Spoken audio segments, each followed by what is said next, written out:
নমস্কার, জয়া হোম কিচেনের সকলকে স্বাগত। এই মোমো এখন অধিকাংশ মানুষের কাছেই ভালোবাসার জিনিস হয়ে উঠেছে। তাই মোমো কিভাবে সুস্বাদু ও সহজেই বাড়িতে বানিয়ে নেওয়া যায় তার জন্য এই রেসিপিটি অবশ্যই দেখতে থাকুন। ওর চ্যানেলটিকে লাইক, শেয়ার, সাবস্ক্রাইব করে চ্যানেলটির পাশে থাকবেন। মোমোর জন্য প্রথমেই আমি একটা চাটনি রেডি করে নেব। আমি একটা টমেটো, একটা শুকনো লঙ্কা জলে ভাপ দিয়ে নিয়েছি। ভাপ দেওয়া হয়ে গেছে, একটু ঠান্ডা হোক, ততক্ষণে আমি ময়দাটা মেখে নিই। আমি বড় বাটির হাফ বাটি নিয়ে নিয়েছি ময়দা। নুন আর জল দিয়ে ময়দাটাকে বেশ ভালো করে মেখে নেব।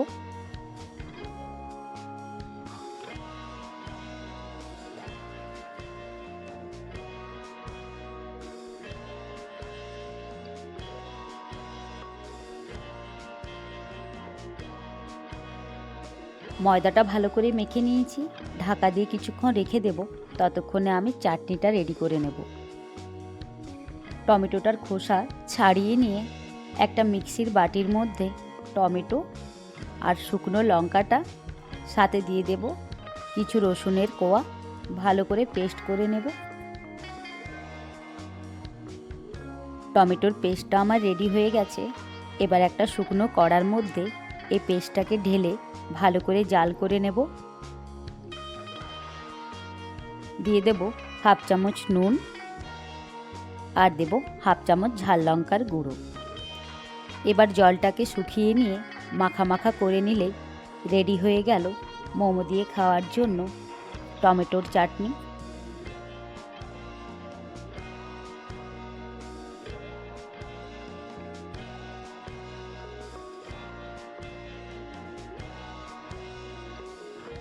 মোমোর জন্য তো চাটনি রেডি হয়ে গেল। এবার আমি ভেজ মোমো বানাবো, তাই স্টাফিংটা মোমোর রেডি করে নেব। বেশ ছোট ছোট করে চপড করে নিয়েছি কিছু বাঁধাকপি, কিছুটা ক্যাপসিকাম আর কিছুটা ফুলকপি। এবার দিয়ে দেব সামান্য একটু নুন। হাতের সাহায্যে ভালো করে চটকে নিয়ে সবজির জলটাকে বের করে নেব।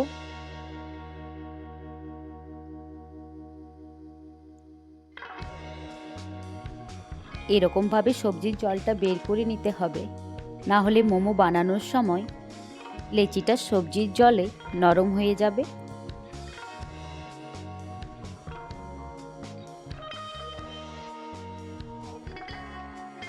ভেজিটেবিলগুলোর থেকে জল বার করে নিয়েছি। এবার আমি খুব ছোট ছোট করে চপড করে রাখা কিছুটা সয়াবিন দিয়ে দেব। এবার দিয়ে দেব স্বাদ মতো নুন, দেব হাফ চামচ লঙ্কার গুঁড়ো, দিয়ে দেব 1 চামচ গোলমরিচের গুঁড়ো। এবার দিয়ে দেব দুটো রসুন খুব ছোট ছোট করে গ্রেট করে নেব। প্রত্যেকটা উপকরণই হাতের সাহায্যে ভালো করে মিশিয়ে নেব। মেশানো হয়ে গেছে। এবার আমি মোমো বানানোর জন্য খুবই ছোট ছোট লেচি কেটে নেব। সন্ধ্যের সময় ছোট থেকে বড় পর্যন্ত মোমো এখন সকলের কাছে বেশ পছন্দের হয়ে উঠেছে। আর পছন্দের সাথে সাথে কম বেশি সকলেই বাড়িতে মোমো বানানো শিখে গেছে। তবে আমার মতো করে একবার বাড়িতে বানিয়ে দেখতে পারেন ভেজ মোমো, খেতে কিন্তু দোকানের স্বাদকেও হার মানাবে। প্রত্যেকটা লেচি আমার কাটা হয়ে গেছে। এবার আমি এক একটা লেচি বেলে নেব।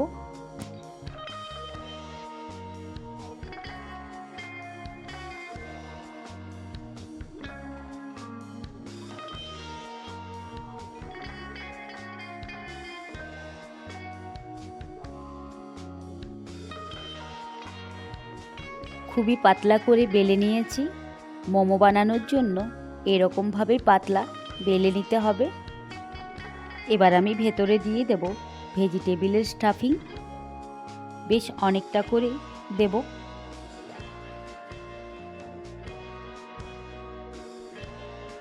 এবার একটা রাউন্ড শেপে ডিজাইন করে নেব। আপনারা আপনাদের পছন্দ মতো ডিজাইনের বানাবেন। আমার কাছে এটাই সহজ লাগে, তাই আমি এই ডিজাইনটাই বানালাম। রেডি হয়ে গেল আমার একটা মোমো। এরকমভাবে আমি প্রত্যেকটা মোমোই বানিয়ে নেব।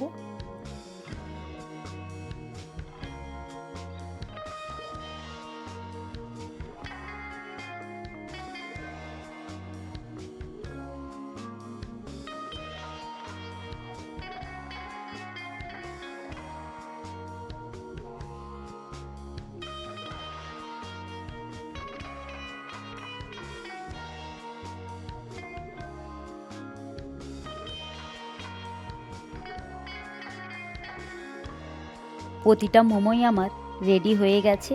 এবার স্টিমে বসানোর জন্য আমি নিয়ে নিয়েছি একটা ধোকলার প্লেট। এই ধোকলার প্লেটেই আমি মোমো স্টিম করে নেব।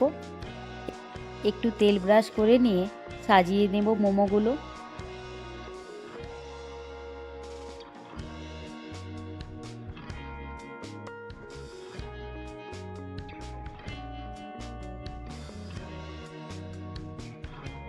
এইটা মোমো বানানোর প্লেট।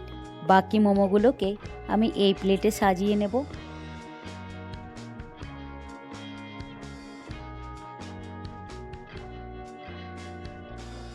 প্রত্যেকটা মোমোই আমার সাজানো হয়ে গেছে। ইডলি কুকারের মধ্যে কিছুটা জল চাপিয়ে দিয়েছিলাম, জলটা ফুটে উঠেছে।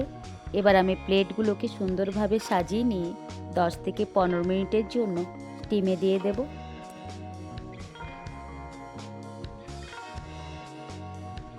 মোমোগুলো সুন্দরভাবে স্টিম হয়ে গেছে।